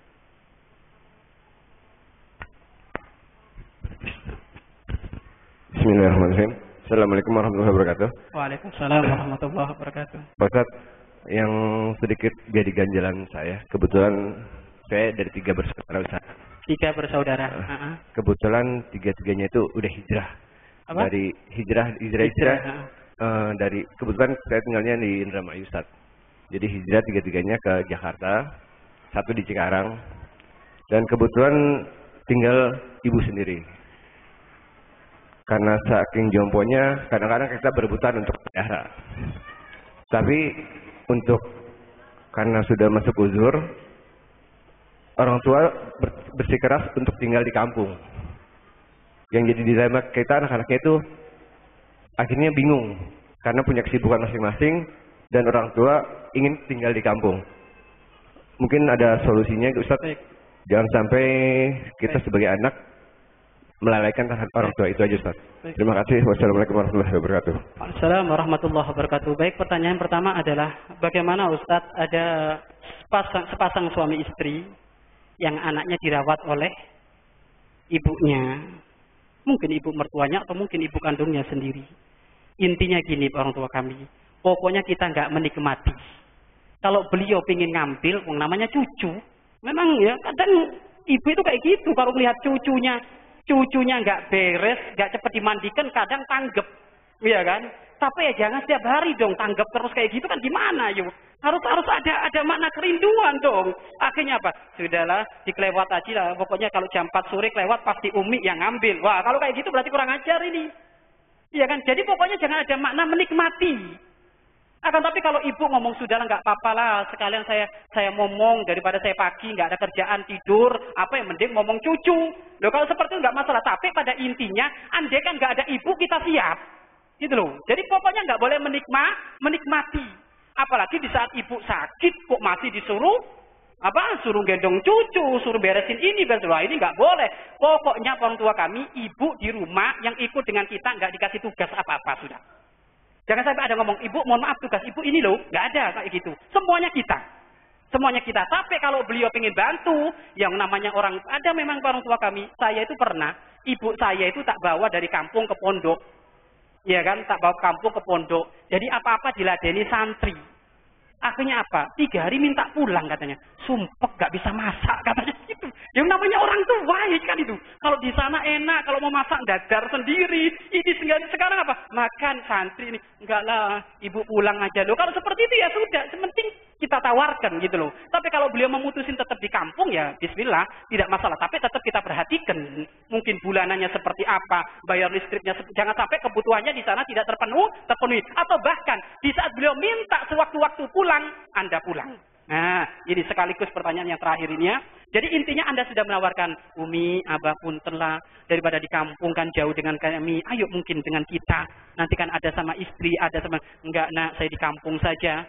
Memang mohon maaf, biasanya di rumah itu ada kenangan dengan suami atau apa, kan gitu. Ini sehingga susah. Tapi ingat, kalau kita dibutuhkan suatu waktu, kita tinggalkan pekerjaan kita. Kita itu kaidah orang tua kami. Saya itu kalau diminta ibu pulang, kapanpun waktunya, bismillah. Kayak kemarin kami itu hari Selasa, tiba-tiba ibu itu minta, jam 8 minta inti pulang sekarang. Ibu ada perlu. Padahal malam itu majelis berapa kami itu. Gitu. Tapi namanya ibu sudah bismillah. Saya sore ngambil tiket, saya pulang. Nyampe pagi sudah. Setelah itu setelah selesai saya balik lagi. Pokoknya ini penting ini sudah. Kalau orang tua penting. Kenapa? Kita nggak akan dikenal orang kalau bukan karena orang tua kita. Sudah kok ide itu. Makanya, jadi intinya kita sudah menawarkan kebaikan. Ibu punten, ayo ikut ke sini, ikut ke sini. Tapi kalau tetap nggak mau ya sudah. Memang orang tua itu susah, orang tua kami.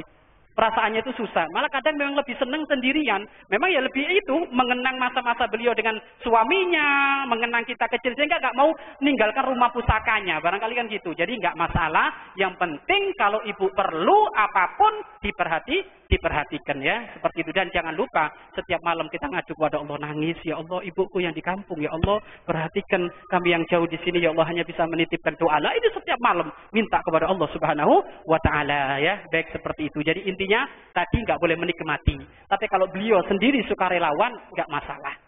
Karena memang namanya orang tua itu cepet tanggap.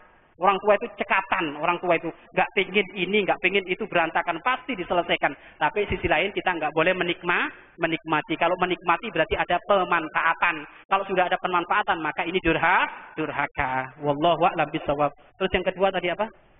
Oh iya, lagi azan kok mengumandangkan sholat sunnah.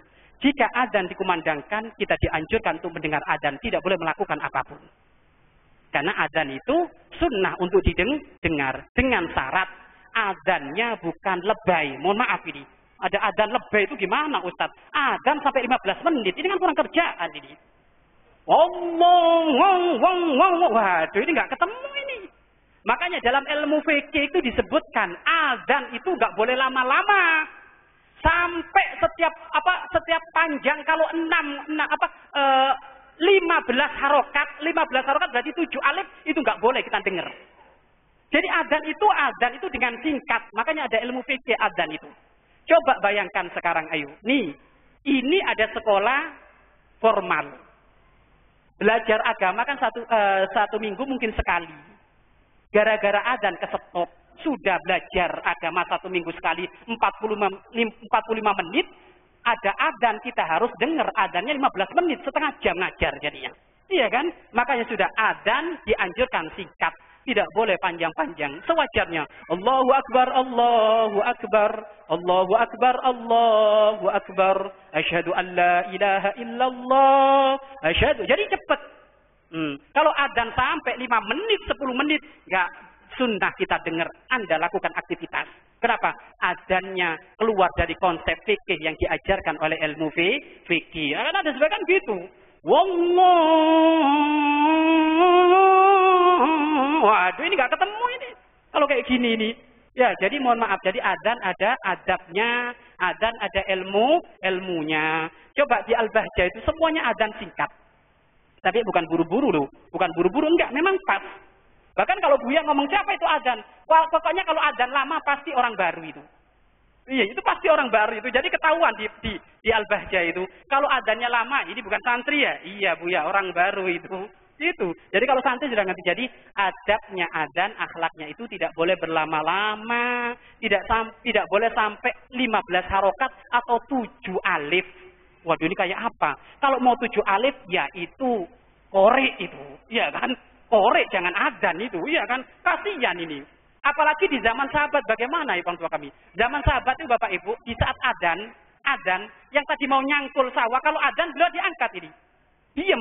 Loh kalau 15 menit gimana? Gak ketemu ini nanti. Iya kan? Artinya apa? Takut kalau nyangkul malah milih dunia. Iya kan? Maka selesai cangkulnya dilempar ke belakang. Kenapa? Kalau ngelempar ke depan takut milih dunia. Akhirnya dilempar ke belakang. Loh akhlaknya para sahabat kayak gitu. Kalau dengan adzan sampai cangkul itu berhenti. Mau nyangkul itu berhenti. Oh, ini mau nyangkul berhenti ini. Wih, ini enggak nyupir Mas Soker terus ya. Ya sudahlah, intinya adalah orang tua kami kalau adzan Al-Qur'an adzan ataukah Al-Qur'an dikumandangkan, maka kita sunnah untuk mendengar, ya kan? Sunnah untuk mendengar, maka jangan melakukan aktivitas apapun. Kalau mau melakukan sholat sunnah tahiyatul masjid, kok bebarengan dengan adzan, dahulukan adzan dengan syarat adzannya tidak terlalu lama. Tapi kalau adzannya terlalu lama, Anda langsung sholat tahiyatul masjid tidak apa-apa. Ya. Karena sholat tahiyatul masjid itu pahalanya gede, ya kan? Setiap kita masuk ke masjid, sebelum kita duduk kayak gini, dianjurkan kita sholat tahiyatul masjid, walaupun kita berdiri lama. Mohon maaf kayak tadi kami tadi, ya kan? Saya ngikut mahalul qiyam, tapi saya belum duduk. Ada ulama mengatakan selama belum duduk, berarti dia belum sakin, belum diam di masjid. Makanya saya tadi sholat tahiyatul masjid ini dianjurkan dan hukumnya adalah sunnah. Jadi pada intinya, kalau adzannya adalah adzan benar, tidak terlalu panjang, maka utamakan mendengar adzan daripada sholat sunnah. Tapi kalau adzannya kelamaan, maka Anda ngambil sholat sunnah tidak apa-apa. Wallahu a'lam bishawab. Yang terakhir tadi, yang anak korban perceraian. Para orang tua kami, urusan akhlaknya orang tua kepada kita, jika ada akhlak yang tidak benar, itu urusannya dengan Allah. Urusannya dengan Allah. Kalau ada orang tua barangkali gak perhatian dengan anak Ustaz. Saya gede bukan karena orang tua, tapi hakikatnya Anda keluar gara-gara orang tua. Jadi terserah, mau dia berakhlak, gak berakhlak kepada Anda tetap wajib berbakti kepada orang tua. Nabi Ibrahim, orang tuanya kurang ajar kayak apa? Nyembah berhala. Setiap hari ngajak Ibrahim untuk keluar dari agama Islam. Tapi bagaimana Nabi Ibrahim? Tetap akhlak mulia, tutur katanya tetap indah, kebutuhannya diperhatikan. Mudah-mudahan dengan lapang dadanya jenengan, mudah-mudahan dengan akhlaknya anak menjadikan orang tua sadar. Jadi urusan orang tua jelek akhlak kepada anak, itu urusannya dia dengan Allah. Tapi jangan kita yang kurang ajar kepada orang tua, walaupun orang tua itu enggak memperhatikan kita. Memang ada orang tua kami, orang tua seperti itu ada. Ya, makanya, tapi tetap sebagai anak, tetap harus berbakti kepada orang tua, tanpa melihat apakah orang tua baik dengan kita atau enggak. Yang penting tugas kita bakti kepada orang tua. Adapun urusan orang tua itu pelanggarannya dengan Allah. Nanti hitung-hitungannya dengan Allah. Karena gini, kalau Anda juga ikut kurang ajar orang tua kami, Anda punya hitung-hitungan dengan Allah nanti. Karena mau nggak mau ini adalah orang tua ini sudah tetap diperhatikan. Khususnya orang tua kalau sepuh, Bapak Ibu. Orang tua kalau sepuh itu satu, mudah emosi. Kalau minta sesuatu kok lama, pasti ngangkat suara. Pasti itu. Makanya Anda yang sadar. Ya kan? Anda lupa dah. Anda lupa. Kalau Anda lupa dimimiin lama di waktu kecil kan ribut, nangis terus. Jadi sama ini kan gitu. Makanya sudah kalau ada orang wajar, kalau orang tua udah sepuh itu tensinya itu memang agak naik. Jadi marah-marah terus. Tapi yang penting Anda pakai telinga gajah. Ya, jangan diperhatikan, jangan sampai menjadikan ini sudah tua kok ribut terus. Wah, ini enggak boleh ini. Enggak boleh kayak gitu. Abah Umi punten sabar ya, lagi digoreng nih. Nah, jadi pokoknya tanggapannya tetap harus lemah lembut, enggak boleh bentak-bentak orang tua. Kalimat aja enggak boleh. Itu bukan bentak lo ya. Itu bukan bentak. Ada makna jenuh kalau dipanggil nak. Gitu aja sudah bukan kalimat bentak. Kalau kalimat bentak sudah parah itu. Iya kan, kalimat kok aja nggak boleh. Andaikan ada pelanggaran lebih ringan daripada kalimat misalnya disampaikan oleh Allah di Al-Quran. Jadi kalimat itu sudah kalimat paling ringan. Kalimat bukan bentak. Kalau bentak sudah pelanggaran gede. Iya kan, bentak. Jadi mungkin datang ke sana, nak pulang kamu sekarang. Iya, dilama-lamain ngisi bensin dulu atau mandi dulu. Jadi gitu. Ya dilama-lamain. Nah ini nunda-nunda ini juga termasuk adalah durhaka kepada orang tua. Pada intinya orang tua kami, pesan kami terakhir, yang tahu hakikat bakti adalah Allah. Titik sudah. Yang tahu adalah Allah. Siapa yang duduk di tempat ini hamba-hamba yang bakti kepada orang tuanya, yang tahu adalah Allah. Tapi kita harus berlomba-lomba untuk menjadi hamba-hamba yang bakti kepada orang tua kita. Sampai nanti kita menghadap kepada Allah Subhanahu wa ta'ala. Cukup ini saja ya. Jangan lupa orang tua kami, majelis rutinan kapan? Setiap Jumat ya. Jumat malam Sabtu minggu ketiga. Di mana? Masjid Al-Furqon. Iya kan? Mana Al-Furqon itu? BCL ya. BCL enggak, ini saya mancing orang sini, kok enggak ada yang nyambut ini. BCL itu mana, Pak? Jangan sampai orang BCL datang ke sini, orang sini enggak datang ke BCL, kan keterlaluan ini ya. Nih Bapak Ibu, Anda yang korban bensin untuk majelisnya Allah, nggak bakal rugi. Anda masuk surga dengan kendaraan Anda. Maka berbahagialah Anda kalau kendaraan Anda dipakai muter-muter ngaji terus. Setiap malam ngaji. Nih, saksi malam ini. Orang BCL saksi kemuliaan mobilnya sekarang dipakai di tempat ini. Anda akan menjadi saksi, dicatat oleh malaikat. Dengan kekayaannya dia menjadikan dekat kepada Allah. Makanya kita pingin jangan sampai surganya orang BCL toh, kan gitu. Mana orang Masjid Al-Muhajirinnya, kan gitu. Harus rindu juga datang ke sana kemari, ya kan gitu. Jadi setiap Jumat kami rutinan di Masjid Al-Furqon perumahan BCL. Kami di situ baca kitab Adab Sulukil Murid, akhlak-akhlak di dalam mendekatkan diri kepada Allah, karya Imam Abdullah Haddad. Adapun bulan April di mana? Masjid Riyadus Shalihin di mana itu? Geraha Asri, tahu ya? Geraha Asri, Masjid Riyadus Shalihin, mangga dihadiri. Pokoknya orang tua kami, kekayaan kita jadikan sebab kita masuk surga, saksi kemuliaan di hadapan Allah. Baik, ini saja. Bismillahirrahmanirrahim. Alhamdulillahirabbil alamin. Allahumma shalli wa sallim ala sayyidina Muhammad wa ala ali sayyidina Muhammad. Allahumma arhamna wa la tu'adzibna wansurna wa la tahzulna. وآفنا ولا تمرتنا وأكرمنا ولا تهنا وأثرنا ولا تؤثر علينا إنك على كل شيء قدير اللهم ya Allah ya Allah ya Allah, kami mengadu ya Allah sebagai anak ya Allah akan urusan orang tua ya Allah. Kami banyak teledor ya Allah, kami banyak kesibukan ya Allah, kami banyak capek selain daripada orang tua ya Allah. Akan tapi kami memohon jangan sampai kami menjadi anak yang durhaka kepada orang tua kami ya Allah. Jangan sampai kami menjadi anak-anak yang durhaka kepada orang tua kami ya Allah. Siapapun yang masih memiliki orang tua ya Allah, jadikan kami ya Allah bisa berbakti dengan orang tua kami ya Allah. Berbakti dengan secara akhlak, tutur kata yang indah, patuh, nurut, mempermudah urusannya ya Allah. Jangan sampai kami menjadi anak yang lupa akan urusan orang tua ya Allah. Kami tidak ingin masuk dalam doanya malaikat Jibril masuk neraka gara-gara orang tua. Kami nggak pengen ya Allah, karena nerakamu mengerikan ya Allah. Jikalau ada hamba yang duduk di tempat ini barangkali pernah teledor dalam urusan orang tua, mungkin pernah nyuruh-nyuruh nggak sengaja ya Allah, atau mungkin pernah bentak nggak sengaja ya Allah, maka ampunilah dosa kami ya Allah. Ampunilah dosa kami ya Allah. Ampunilah dosa kami ya Allah. Muliakan orang tua kami ya Allah. Ampunilah dosa-dosa kami, dosa-dosa orang tua kami ya Allah. Dan kami ya Allah sebagai anak ya Allah, jadikan kami ya Allah senantiasa memuliakan orang tua kami ya Allah. Orang tua kami ya Allah capek ya Allah ngurus kami mulai dari kecil ya Allah. Sungguh yang menjadikan tubuh orang tua kami bongkok bukan karena apapun, tapi karena pendidikan kepada kami ya Allah. Karena mencari nafkah untuk kami ya Allah, sehingga kami sukses seperti ini ya Allah. Yang menjadikan tangan orang tua kami keriput ya Allah, capek seperti itu semuanya karena capek urusan kami ya Allah. Maka kami semuanya jadikan orang-orang yang berbakti dengan orang tua kami ya Allah. Jika ada orang yang duduk di tempat ini suka nyuruh-nyuruh orang tuanya, jadikan malam ini malam tobat. Malam tobat ya Allah. Ke depan dia ya Allah yang menjadi budaknya orang tua ya Allah.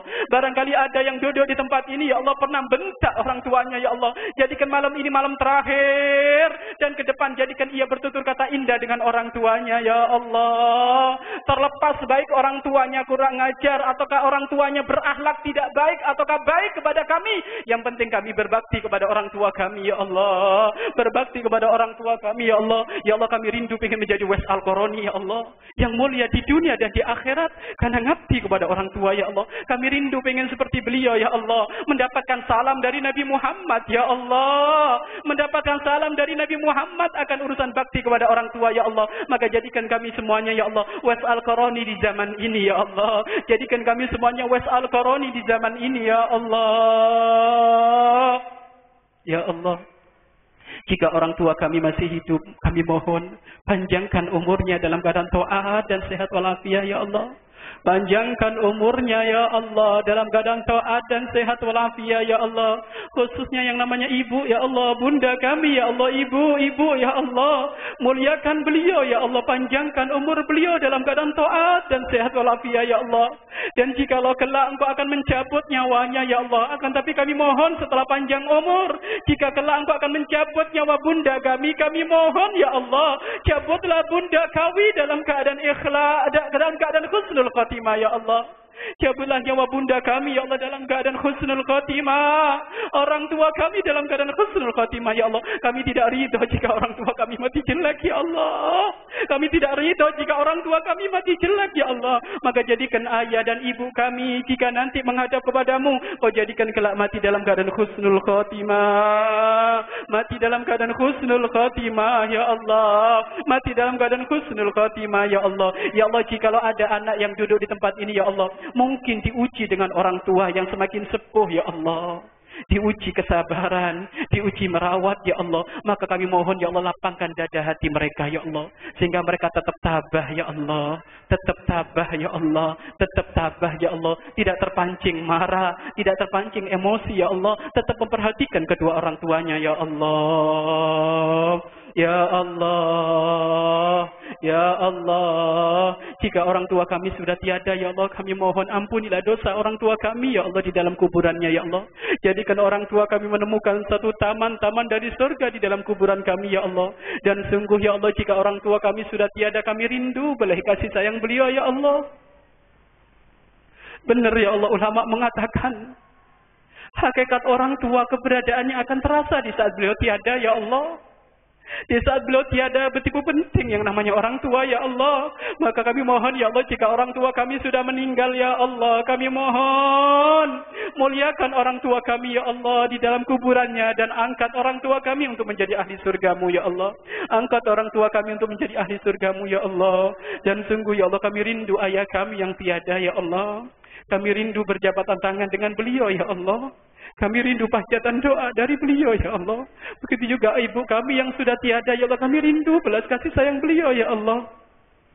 Maka mohon ya Allah, jadikan kami semuanya anak-anak yang bisa berkumpul dalam satu surga bersama orang tua kami ya Allah. Jangan sampai Kau pisah kami nanti di akhirat ya Allah. Jadikan kami tetap satu keluarga di surga bersama kekasih-Mu Nabi Muhammad ya Allah.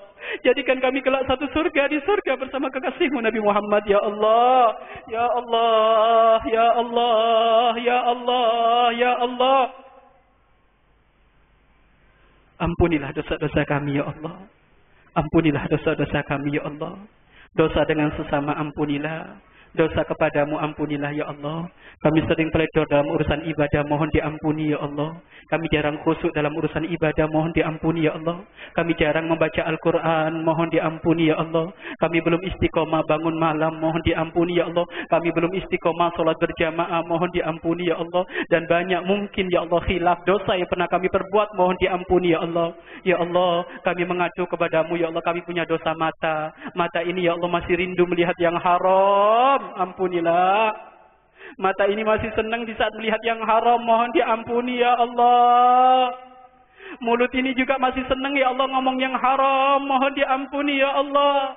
Telinga kami ya Allah masih senang dengar yang haram, mohon diampuni ya Allah. Banyak anggota tubuh kami ya Allah masih semangat melakukan yang haram, mohon diampuni ya Allah. Ya Allah, dan rindukan kami semuanya ya Allah untuk senantiasa hadir majlis seperti ini ya Allah. Dan siapapun yang duduk di majlis ini jadikan ahli surgamu semuanya ya Allah. Yang duduk di majlis ini jadikan ahli surgamu.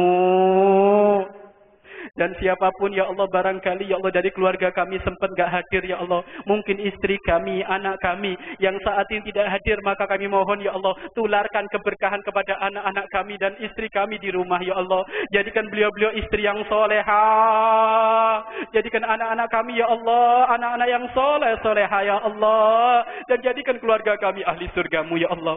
Jadikan keluarga kami ahli surgamu ya Allah. Jadikan keluarga kami ahli surgamu ya Allah. Dan kabulkan doa-doa kami ya Allah. Kabulkan doa-doa kami ya Allah. Kami banyak memiliki hajat ya Allah, mohon dikabul ya Allah. Kami banyak hajat ya Allah, mohon dikabul. Hajat pesantren mohon dikabul ya Allah. Hajat guru kami mohon dikabul ya Allah. Hajat pesantren mohon dikabul ya Allah. Hajat guru kami mohon dikabul. Hajat para jamaah yang duduk di tempat ini mohon dikabul. Mohon dikabul ya Allah. Mohon dikabul ya Allah. Dan jauhkan dari kami ya Allah kemaksiatan apapun. Jauhkan dari kami kemaksiatan apapun ya Allah. Jauhkan dari anak-anak kami kemaksiatan apapun. Khususnya yang saat ini merajalela ya Allah. Kemaksiatan zina yang hina kau hinakan. Jauhkan dari anak-anak kami ya Allah. Jauhkan dari anak-anak kami pergaulan bebas. Jauhkan dari anak kami mabuk-mabukan ya Allah. Jauhkan dari anak kami zina yang hina kau hinakan ya Allah. Dan ada yang lebih parah daripada zina ya Allah. Di zaman sekarang ya Allah sudah disiarkan oleh musuh-musuhmu ya Allah. Suka dengan sejenis ya Allah. Ini adalah pelanggaran yang sangat besar. Maka jauhkan dari anak-anak kami ya Allah. Jangan sampai anak kami melakukan zina, itu sudah haram. Apalagi ini ya Allah senang dengan sejenis. Laki-laki dengan laki-laki haram. Lebih kotor daripada zina. Perempuan dengan perempuan lebih kotor daripada zina ya Allah, yang saat ini digembar-gemborkan oleh musuh-musuhmu ya Allah, dan di Indonesia sudah masuk ya Allah. Akan tapi kami mohon jauhkan anak-anak kami dari dosa itu ya Allah.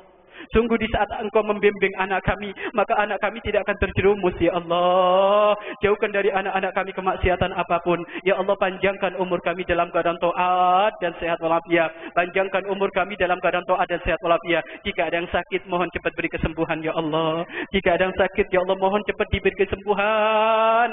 Jadikan rasa sakit peleburan dosa, pengangkatan derajat dan pemberian pahala ya Allah. Jika ada yang mempunyai masalah ya Allah, mohon diselesaikan ya Allah. Mungkin masalah pekerjaan, masalah hutang piutang ya Allah, selesaikan semuanya ya Allah. Tidak ada zat yang perlu kami ngadu kecuali kepada Engkau ya Allah. Urusan dunia kami ya Allah selesaikan, hutang piutang ya Allah. Urusan pekerjaan, rezeki ya Allah, mohon dipermudah ya Allah. Beri kepada kami rezeki yang halal, pekerjaan yang halal, dan beri kemudahan bagi kami ya Allah untuk bisa menyelesaikan hutang-hutang kami ya Allah, untuk bisa menyelesaikan hutang-hutang kami ya Allah. Ya Allah, wujudkan keindahan di dalam rumah tangga kami ya Allah.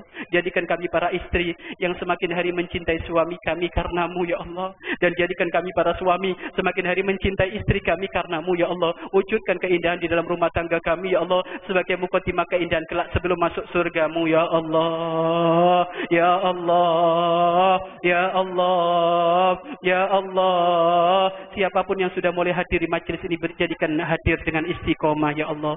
Rindukan untuk senantiasa hadir di majlis-majlis yang lainnya ya Allah. Yang baru datang di malam hari ini ya Allah, yang baru bergabung di malam hari ini ya Allah, jadikan ia mudah untuk bergabung di lain hari ya Allah, untuk senantiasa istiqomah dalam kemuliaan sampai nanti menghadap kepadamu ya Allah. Istiqomah dalam kemuliaan sampai nanti menghadap kepadamu ya Allah. Dan terakhir kami mohon kepadamu ya Allah, panjangkan umur kami dalam keadaan taat dan sehat walafiat. Sepanjang umur dari hamba-Mu, pada waktunya kami akan meninggal ya Allah. Sungguh pada waktunya kami akan meninggal. Mungkin bisa jadi malam ini kami malam terakhir di dunia ya Allah. Karena kami menemukan ya Allah, kemarin tetangga kami meninggal, kemarin saudara kami meninggal. Jikalau tetangga saudara meninggal, maka pada waktunya kami akan meninggal ya Allah. Maka bisa jadi kami malam ini malam terakhir di dunia ya Allah.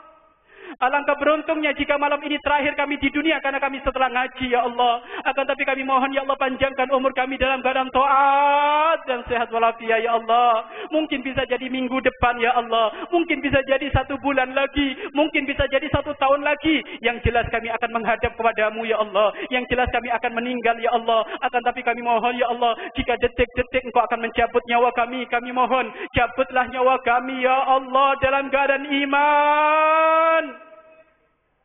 Cabutlah nyawa kami ya Allah dalam keadaan husnul khatimah. Cabutlah nyawa kami di saat kami lagi ngaji ya Allah, itikaf di masjid seperti ini ya Allah.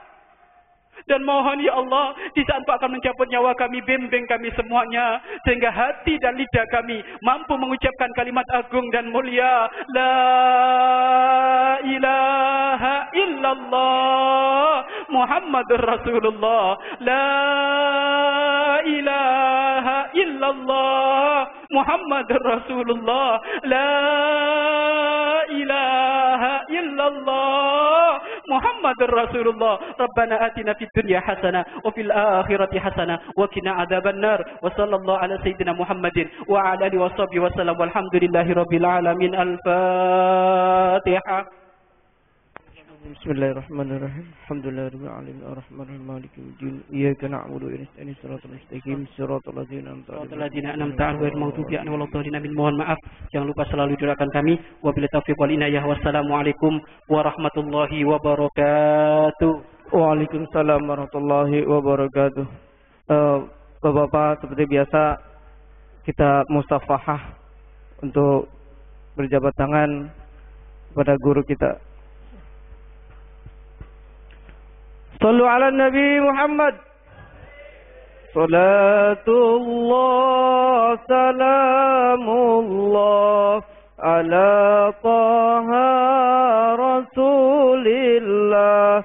Salatullah salamullah ala yasin habibillah.